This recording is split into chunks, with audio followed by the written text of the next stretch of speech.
السلام عليكم حبايب قلبي، شلونكم؟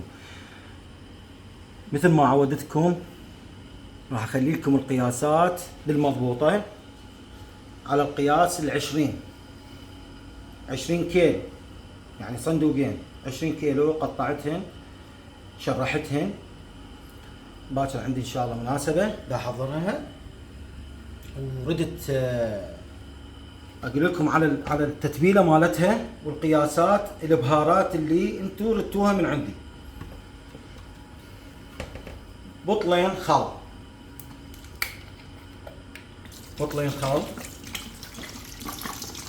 مو كلهن، بطل ونص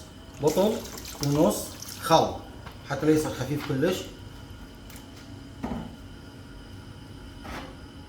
البرتقال نص كيلو برتقال على هالكمية هاي، نص حامض لان ما راح ادير هذا كله فريش، ما راح ادير بطل حامض من هذا الخفيف اللي اعتيادي. هذني البرتقال اضربهم بالخلاط وانزلهم عليه. البصل فريش، ثوم، مع ذلك انا راح اخلي بهارات همينه وياه بس اقلل. هذا الثوم مضروب بالخلاط هو والبصل.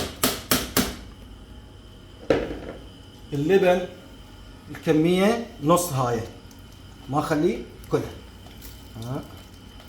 هذا اللبن حامض، لبن حامض. الراشي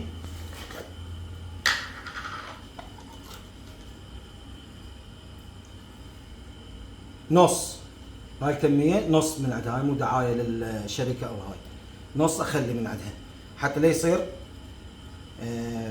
طعمه مج ويعطي نكهة تختلف.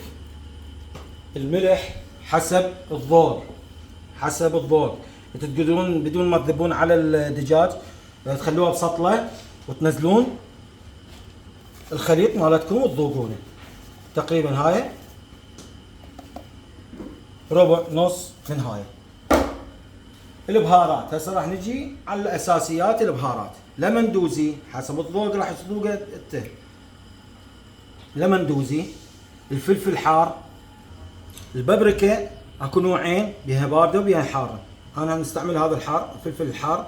هاي نص خاشوقه لانه هذا عندي البابريكا حاره مدخنه، يعني نسميها احنا الحاره.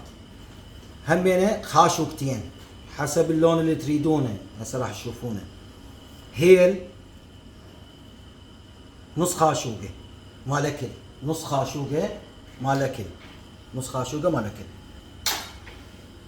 بصل خاشوقه ويا الفريش خاشوقه. ثوم خاشوقه. لمندوزي 10 وحسب الذوق، هم راح تذوقين او تذوق التتبيله مالتك. البهارات القص، الشقره، تروح للعطار تقول له بهارات قص، اريدها شقره ما اريدها سوداء، يعطيك اياها. هاي 4 خواشي على هالكميه 20 مثل ما فهمتكم. هاي التتبيله مالتنا اللي 20 كيلو.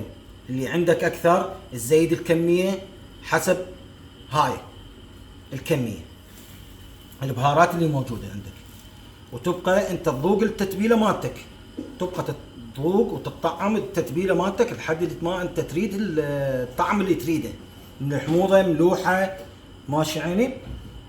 ان شاء الله هم باكر اصور لكم شده وتنزيل القص مالتنا. هسه خبطه وارجع لكم بعد ما كملت. اللون مضبوط اللي انا اسويه، المواد مالته كلش كافيه كل زينه، بس زيدت الملح ولا مندوزي حتى تطيها حموضه. هم رايديها هيجي لانه اكو ناس تحب حامض مالح، واكو ناس لا يقول لك خفف لي ما اريد كلش طول يعني. فانا بالاعتيادي اذوقها واشوفها. فهاي الكميه اللمندوزي زيدت عليه 4 خواشيق، والملح 4 خواشيق. هذا التتبيله مالتنا ان شاء الله تعجبكم، سووها بما الله.